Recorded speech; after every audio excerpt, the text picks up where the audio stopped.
लेकिन फिर नील से मिलने के बाद उसके पास सिर्फ दो ही काम रह गए थे, दिन में खाना और रात में बजवाना, जिस वजह से बिल्लो बाजारू का वजन बढ़ता चला गया। फिर एक दिन बिल्लो बाजारू और नील नपुंसक को एक शादी में जाना था।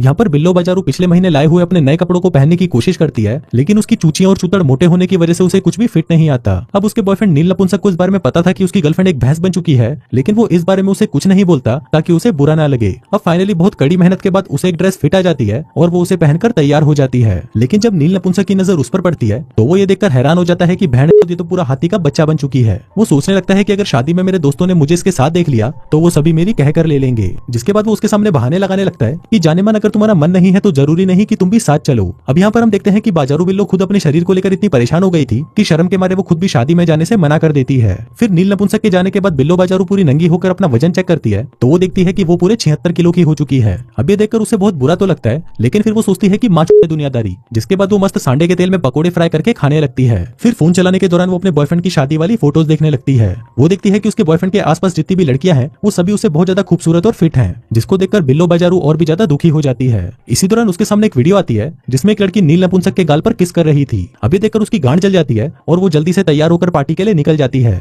वो वहां पर पहुंचती है और देखती है कि नील नपुंसक उस लड़की के साथ पार्टी में गांड मटका रहा है। अभी देखकर बिल्लो बाजारू की और भी ज्यादा जल जाती है, जिसके बाद वो उन दोनों के बीच में जाकर डांस करने लगती है। अब उसे देखकर नील नपुंसक भी हैरान हो जाता है, लेकिन फिर भी वो अपना डांस जारी रखता है। अब वो दूसरी लड़की भी बिल्लो बाजारू को देखकर गुस्सा हो जाती है और वहां से चली जाती है। फिर डांस के बाद जब वो दोनों बैठकर खाना ठूस रहे थे तभी बिल्लो बाजारू नील नपुंसक से पूछती है कि तुम उस लड़की के साथ डांस क्यों कर रहे थे। अभी सुनते ही नील नपुंसक की गांड जल जाती है और वो उसे कहता है कि साली मोटी तेरे को क्या मतलब है, तू तो वैसे भी खा खाकर भैंस बन चुकी है, दिन भर बस खाती रहती है और बजवाती रहती है और इसके अलावा तुझे और कोई काम नहीं है। अभी सुनते ही बिल्लो बाजारू रोने लग जाती है, लेकिन इससे पहले कि वो उसे कुछ कहती तभी वहाँ पर दूल्हा दुल्हन उससे मिलने आ जाते हैं। लेकिन तभी दुल्हन बिल्लो बाजारू से पूछती है कि क्या तुम प्रेग्नेंट हो। अभी सुनकर बिल्लो बाजारू बहुत एम्बैरेस हो जाती है और वहीं नील नपुंसक भी उसे गुड बाय बोलकर हमेशा हमेशा के लिए चला जाता है। अब इस बात से बिल्लो बाजारू बहुत अपसेट हो जाती है और रोती रोती वहाँ से सीधा अपने माँ के घर आ जाती है, जो कि एक कबाड़ी के साथ रहती थी और उससे दिन रात अपनी बजवाती रहती थी। तभी बिल्लो बाजारू अपनी मॉम को बताती है कि नील नपुंसक ने मेरे से इसलिए ब्रेकअप कर लिया क्योंकि मैं मोटी हो गई हूँ। लेकिन इस पर उसकी मॉम कहती है कि तू मोटी थोड़ी ना है, तू तो भैंस बन चुकी है। अभी सुनकर बिल्लो बाजारू की तो और भी गांड चलने लगती है और वो वहाँ से उठकर सोने चली जाती है। फिर अगली सुबह बिल्लो बाजारू को उसकी दोस्त चवन्नी का कॉल आता है और वो उसे अपने घर पर बुला लेती है। अब बिल्लो बाजारू अपने माँ के घर वापस नहीं जाना चाहती थी, इसलिए वो चवन्नी के घर पर ही रुकने का फैसला करती है और उसकी बालकनी में ही अपना बिस्तर लगा लेती है। इसके बाद वो नील नपुंसक के बारे में बुराई करने लगती है और कहती है कि उसकी लुल्ली तो सिर्फ 2 इंच की थी, लेकिन फिर भी मैंने उसे कभी कुछ नहीं बोला, लेकिन मैं हल्की सी मोटी क्या हो गई, वो भैंड का लोट तो मुझे छोड़कर चला ही गया। तभी चवन्नी उसे बताती है कि तेरा चूतिया बॉयफ्रेंड तेरा सारा सामान मेरे घर के बाहर ही फेंक गया। अब क्योंकि बिल्लो बाजारू बहुत ज्यादा अपसेट थी, इसलिए वो चवन्नी के घर पर तब तक रहती है जब तक वो नील नपुंसक की यादों को भुला ना दे, लेकिन इससे भी उसे कोई फायदा नहीं होता। वो दिन रात बस नील नपुंसक को याद करके रोती रहती थी और चवन्नी से उसकी बुराई करती रहती थी कि वो भैंड का लोट मुझे छोड़कर चला गया। वहीं चवन्नी और उसका हस्बैंड उसे खुश करने की बहुत कोशिश करते हैं, लेकिन इससे कोई फायदा नहीं होता।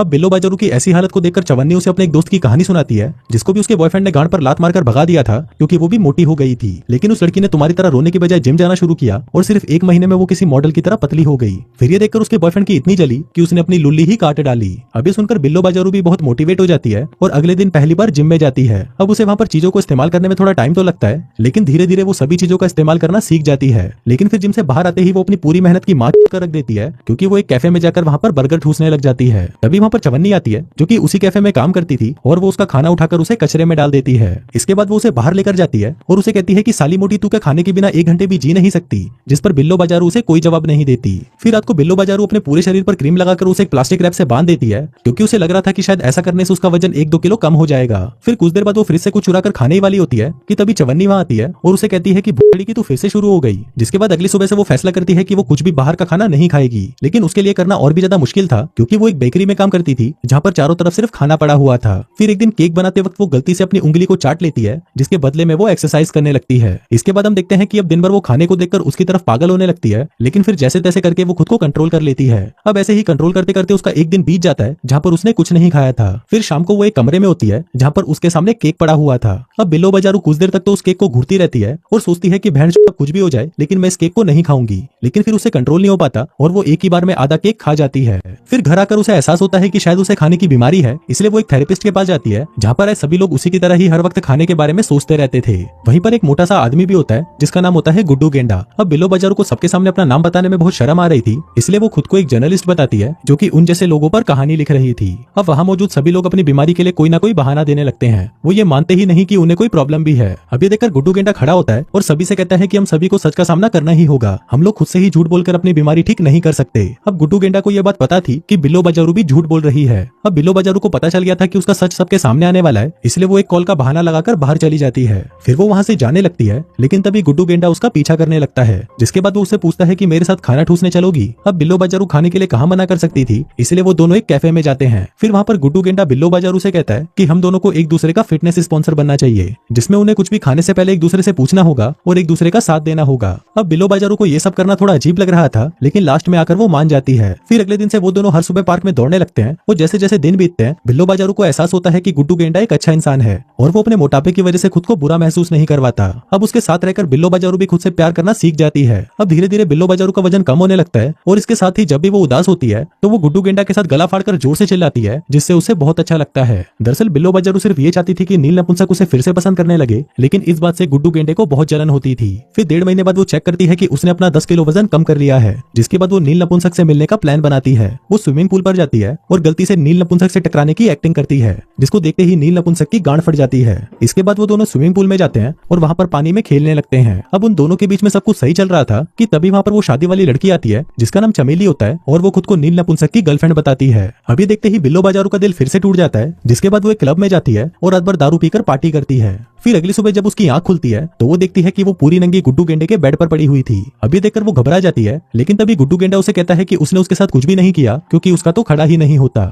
दरअसल पिछली रात तुम दारू के नशे में एक अनजान आदमी से अपनी पिंकी पिटवाने उसके घर जाने वाली थी, लेकिन तभी गुड्डू गेंडा सही समय पर वहां पर पहुंच गया और एक घुसंड खाकर वो बिल्लो बाजारू को बचा लाया। इसके बाद बिल्लो बाजारू अपने माँ के घर जाती है, जहाँ पर वो अपनी माँ से कहती है कि वो नील नपुंसक का दुख अभी भी नहीं भुला पाई है। अभी सुनकर उसकी माँ कहती है कि जब वो छोटी थी तो बिल्लो बाजारू के पापा भी उसे अकेले छोड़ गए थे और शायद इसी वजह से वो नील नपुंसक के दर्द को नहीं भुला पाई। अभी सुनते ही बिल्लो बाजारू अगले दिन अपने बाप से मिलने के लिए निकल पड़ती है। अब क्योंकि रास्ता लंबा था तो वो गुड्डू गेंडे को ड्राइवर बनाकर अपने साथ ले जाती है। रास्ते में गुड्डू गेंडा उसके साथ मजदूरी करने की बहुत कोशिश करता है, लेकिन बिल्लो बाजारू उसे हाथ तक नहीं लगाने देती। अब आखिरकार बिल्लो बाजारू अपने बाप झोपड़पट्टी से मिल जाती है, जहाँ पर वो उससे पूछती है कि आखिर वो उसे छोड़कर क्यों चले गए, जिस पर झोपड़पट्टी उसे याद दिलाता है कि बेटा मैं तुम्हारे जन्मदिन पर तुमसे मिलने आया था, लेकिन तुमने मुझे चूतिया बोलकर वहाँ से भगा दिया। फिर उसी रात बिल्लो बाजारू ने गलती से एक मोमबत्ती गिरा दी, जिससे पूरे घर में आग लग गई। अभी देखकर उसका बाप उस पर चिल्लाने लगता है और उसे उसकी जान की कोई परवाह नहीं होती। अभी देखकर बिल्लो बाजारू बहुत दुखी हो जाती है और अपना सामान लेकर वहाँ से निकल जाती है। फिर अगले दिन अपने घर जाने से पहले बिल्लो बाजारू गुड्डू गेंडे की नाक पर किस करती है। अभी देखकर गुड्डू गेंडा खुशी से पागल हो जाता है। फिर वो भी उसे कोई गिफ्ट देना चाहता था, लेकिन उसके पास पैसे नहीं थे, इसलिए वो अपनी घड़ी बेच देता है और इसके बदले वो बिल्लो बाजारू के लिए फूल खरीदता है। वहीं नील नपुंसक की लुल्ली भी बिल्लो बाजारू को देखने के बाद अभी भी खड़ी थी, इसलिए वो उससे माफी मांगने के लिए उसके घर आ जाता है। अब यहाँ पर बिल्लो बाजारू अभी भी उसे अपनी पिंकी पिटवाना चाहती थी, इसलिए वो दोनों वहीं पर ही मजदूरी करना शुरू कर देते हैं। उधर गुड्डू गेंडा भी बिल्लो बाजारू के लेने उसके घर पहुंचता है, लेकिन तभी वो देखता है कि नील नपुंसक ने तो बिल्लो बाजारू को घोड़ी बना रखा है। अभी देखकर वो बहुत दुखी होता है और वहां से चला जाता है। उधर मजदूरी के बाद बिल्लो बाजारू को एहसास होता है कि अगर कल उसका वजन फिर से बढ़ गया तो ये चूतिया तो उसे फिर से छोड़कर चला जाएगा, इसलिए वो नील नपुंसक से कहती है कि छड़ी के चला जाए यहाँ से।